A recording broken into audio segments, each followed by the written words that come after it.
As we know, when data comes from the application layer, it goes to the transport layer in the TCP IP model.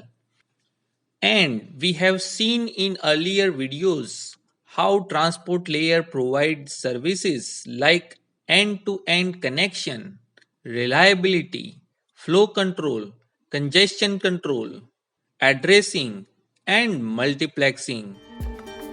To manage all these services, TCP adds 20 to 60 bytes of additional information called header.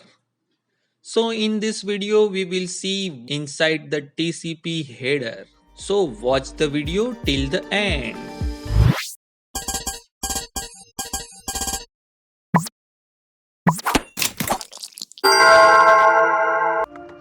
In the TCP header, first 16 bits define the source port address and next 16 bits are for destination port address having any values between 0 to 65535. Since we know there are many processes running on the source and destination computers, therefore, to define processes, we need a port number.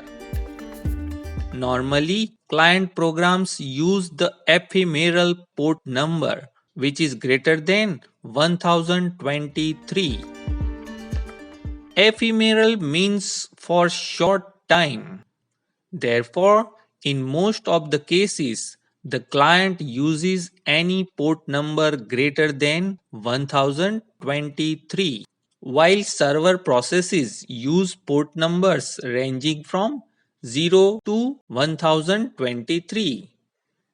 TCP uses port number 80 for HTTP, 25 for SMTP, 21 for FTP, which is known as well-known port. So suppose client request for web page. Client browser can take any ephemeral port number like 52765, which is our source port address, and HTTP server or web server uses well-known port 80, which is obviously our destination port. If you send an email, then an email client can use any available ephemeral port number like 51600, while SMTP uses port number 25. That is our destination port. So now you are clear about how port addresses are useful for process to process communication. Next, 32-bit field defines the sequence number. TCP transports the stream of bytes, so it gives the number to each byte. Suppose your segment contains 1000 bytes and so it is numbered like 5001 to 6000. Then the sequence number tells the destination. 5001 is the first byte in the segment. Next 32-bit stores the acknowledgement number, which is the byte number that the receiver of the segment is expecting to receive from the sender. So suppose the receiver of the segment has successfully received a byte number 10,500 from the sender. It returns 10,501, which is expected next byte number known as acknowledgement number. Now the next 4 bit in the TCP header is for header length. That indicates the number of 4-byte words in the TCP header. TCP header can be 20 to 60 bytes long. So the value of this field must be 5 to 15. Since it is 4-byte word, so the header length is 5 multiplied by 4 is equal to 20 to 15 multiplied by 4 is equal to 60 bytes. Now the next 6 bits field is reserved for future use.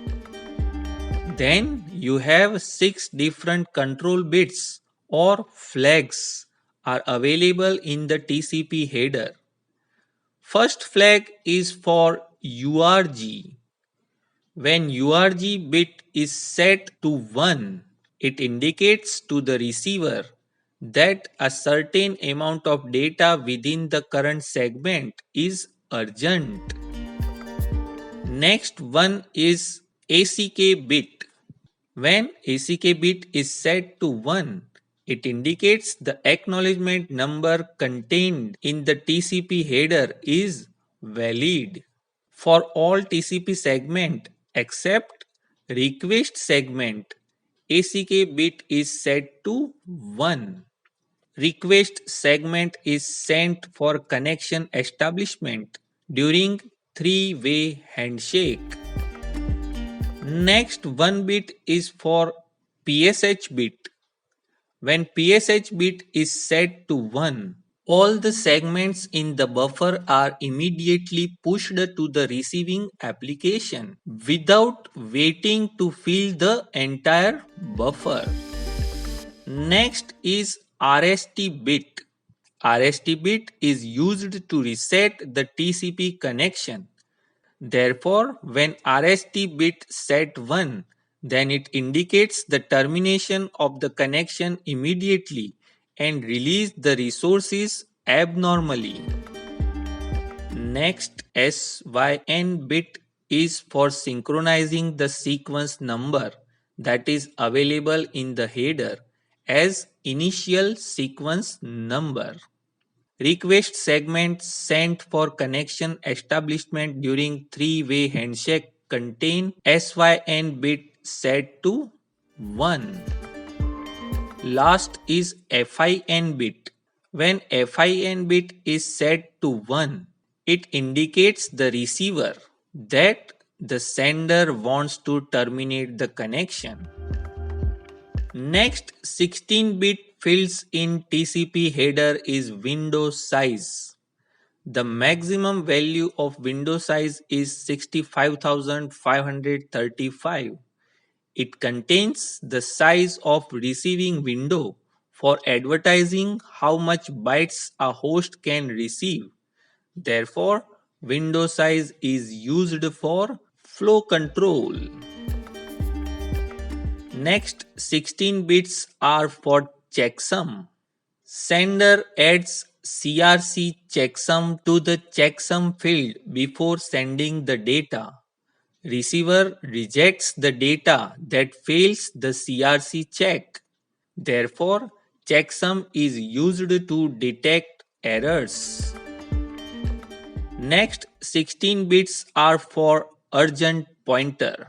It indicates how much data in the current segment counting from the first data byte is urgent. Urgent pointer added to the sequence number indicates the end of urgent data byte. This field is considered valid and evaluated only if the URG bit is set as 1. Next to that, there is up to 40 bytes of optional information in the TCP header. Options field used for different purposes like timestamp, window scale factor, maximum segment size, and selective acknowledgement. Now we will see what is inside the TCP header using any packet capturing tool like Wireshark. So we will start to capturing the packets and we will visit any website randomly like ldce.ac.in and hit enter. So you can see Wireshark is capturing the packets and you can see here lots of TCP packets has been captured here.